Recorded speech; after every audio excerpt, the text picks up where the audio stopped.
So in this video, I thought we'd just have a look at how we the decision-making process for different cavities. So we've got a premolar, a standard molar, and then a really deep molar.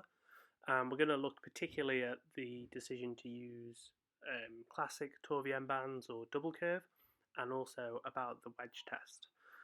So this is the premolar we're going to start with, and what I would suggest is when the cavity is cut, the first thing we should look at is how we're going to wedge. That's the most important thing to look at first. And we do what we call as a wedge test. So you're going to go through your box of wedges and you're going to find and make sure there is a wedge that will go in horizontally and sit below the cavity margin. So if it can't do this, sitting below the margin, then it won't be able to seal where the matrix band is, and you will get deformations of the band almost certainly. And as you can see in this example, the wedge is performing fine. The next thing to check is that the wedge sort of finishes below the margin as well. You don't want any of the wedge projecting above the margin because that will cause the matrix band to deform in, and it won't be able to create the proximal profile you're looking for. So I've just marked in pencil where this wedge is impeding above the cavity margin. And then what you can do is take a burr and you can trim the wedge down. And watch how we do this. We've decided which direction the wedge is going to go in, and we're just taking away from the part of the wedge where the matrix band is going to profile out and create the contact point. So now we can repeat the wedge test, and we can see, look, this wedge now no longer impedes the band from its natural contour up to create the contact profile we're looking for. So that's tip number one. Start with a wedge test.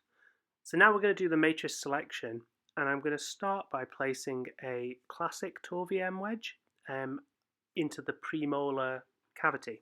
And I've always had a bit of a problem with the premolars because they are more curvy, and most sectional bands are produced for molar teeth.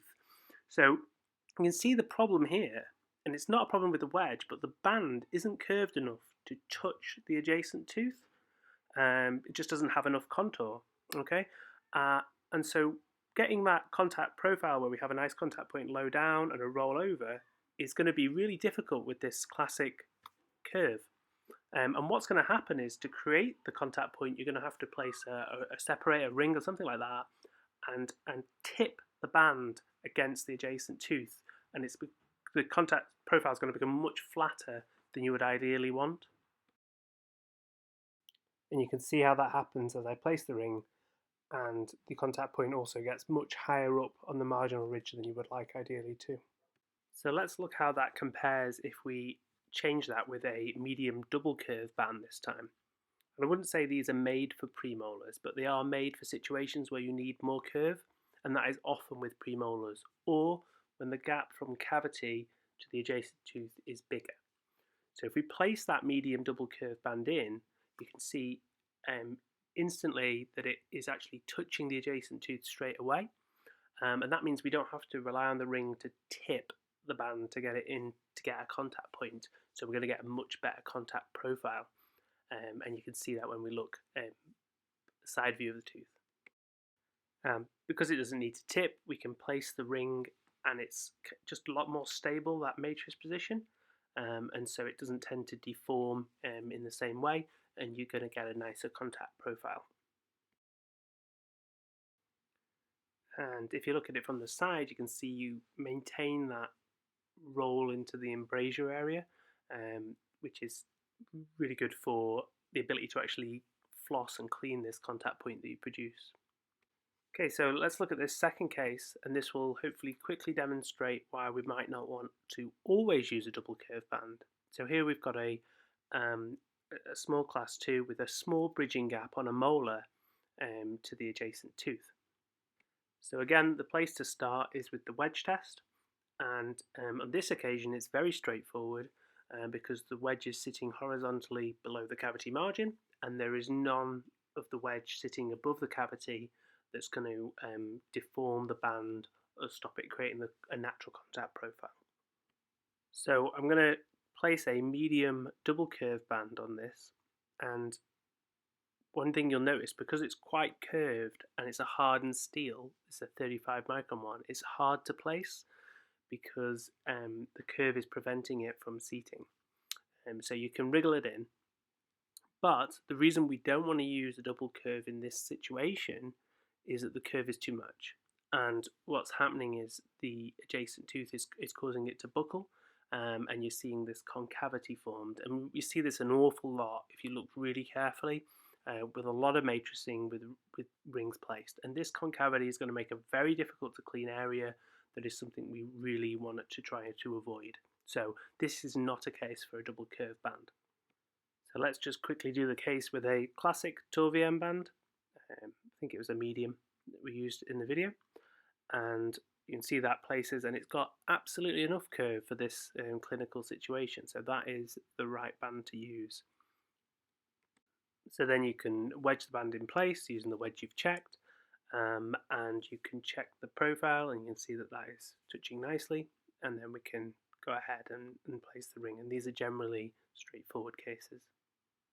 So let's move on to the last case, which is altogether more difficult. We've got a very deep cavity on the molar tooth, and there is a big bridging gap between the cavity base and the adjacent tooth, and the cavity is also a long way under the gum. So the first thing we're going to do is do our wedge test.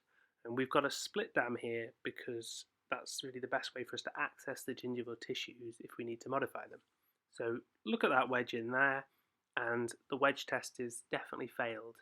To sit horizontally, you can see it is way above the cavity margin. And it's pretty impossible to seal a sectional matrix band in this scenario. If the wedge won't sit below the cavity, there's really no way of doing that. And so you're in a difficult situation. So, one of the things you might look at doing is something called a partial papillectomy, where we remove some of the papilla to allow the wedge to seat. And there's more information on this if you want to read around it. But the basic idea is that you remove some of the gingival tissues, either with an electrosurgery unit or a laser or a thermocut burr, which is called rotary curettage, and you remove gingival tissue below the cavity margin, but also sort of buccal and lingual to allow the wedge to actually seat. And once you've prepared the soft tissues, you replace the wedge and you check, is it sitting below, horizontally below the cavity margin? In this case, yes. And is any wedge sitting above the cavity margin that would impede the emergence profile you want for the wedge? And again, in this case, yes, this wedge needs trimming. So just like the previous premolar case, we're going to trim the wedge carefully so we don't remove too much, just to allow the emergence profile of the matrix. And when we check that in again, we can see that the wedge now satisfies the wedge test, in that it is sitting horizontally beneath the cavity prep and it is allowing the emergence profile of the matrix. However, that wedge is also quite loose in that interproximal space, so we're just going to spend a little bit of time wrapping some PTFE tape around the wedge to customize it so it really fills and fits that interproximal space ideally. Okay. So once the wedges you've selected and got your wedge test passed, we can then go ahead and select the matrix we want to use. So at this point, I probably remove the split dam and isolate formally. And this is going to be a lot easier because we've done that partial papillectomy, giving some space for the dam to actually invert into. So at this point, we can get on and choose our matrix. So we'll start with a classic large Tor VM band, and we can place that and then wedge it. And it's probably no surprise that because we've got a big bridging gap between cavity and tooth, that this band is going to tip, and we'll get a contact point, but it's going to be maybe a little flatter and a little higher. So now let's replace that with a large double curve band, and the extra curve's just going to help it bridge the gap and create a more natural contact profile. And I especially like the roll you get in the embrasure area with these bands. And unfortunately, that's not always where the fun stops with these cavities, because the wedge complex is quite unstable. When you put the ring on, they'll often open or deform, and you can have issues, so you sometimes have to try quite a few rings.